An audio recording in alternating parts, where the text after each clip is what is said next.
تو یہ ذکر اور فکر جو ہے یہ ان لوگوں کی زندگی کا جو ہے یہ ہر وقت کا وتیرہ ہوتا ہے.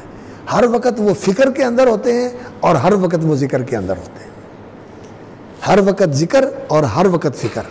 فکر کس کا؟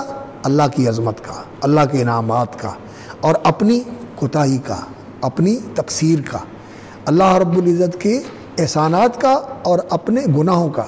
ہر وقت اس چیز کا فکر رہتا ہے اور اللہ کے انعامات اور احسانات پر ہر وقت رطب اللسان رہتے ہیں. سبحان اللہ والحمد للہ لا الہ الا اللہ اللہ اکبر لا حول ولا قوة الا باللہ لا الہ الا اللہ وحدہ لا شریک لہ لہ الملک ولہ الحمد وہو علی کل شیء قدیر. یہ ذکر لسانی بھی ہوتا ہے اور ذکر قلبی بھی ہوتا ہے کہ دل میں اللہ کی محبت ہے. ہر وقت جو ہے دل اللہ کی محبت سے معمور رہتا ہے. تو اور اسی طرح پھر جو بدن ہے یہ بھی اللہ کی فرما برداری کے اندر لگا رہتا ہے.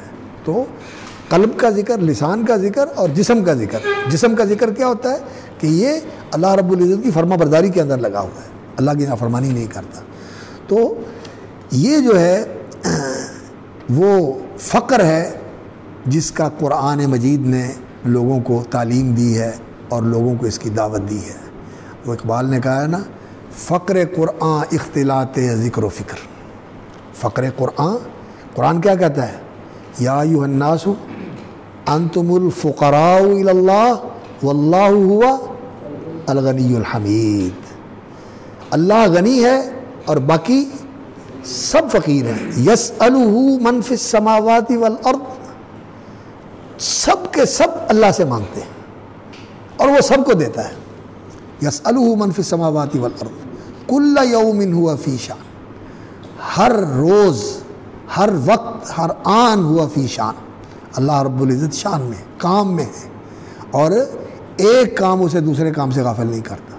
انسان جتنا ان چیزوں کے اوپر غور کرتا ہے، اللہ کی عظمت اور اللہ کی محبت انسان کے دل میں جاگزی نہیں ہوتی.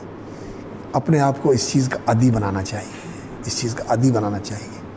تو انسان فقیر ہے اور اس فقر کا معنی کیا ہے؟ اختلاط ذکر و فکر. فقر قرآن اختلاط ذکر و فکر. فکر را کامل نہ دیدم جز بذکر. اگر ذکر کے بغیر فکر ہو تو پھر انسان دہریہ ہو جاتا ہے، اور اگر ذکر کے ساتھ فکر ہو تو پھر انسان اللہ کا بندہ بنتا ہے اور اللہ کا فقیر بنتا ہے. اور پھر ہر وقت ایاک نعبد و ایاک نستعین اور لا حول ولا قوة الا باللہ العلی العظیم، یہ انسان کی پھر کیفیت ہوتی ہے. اور اسی کا نام عبدیت ہے اور اسی کا نام عبودیت ہے.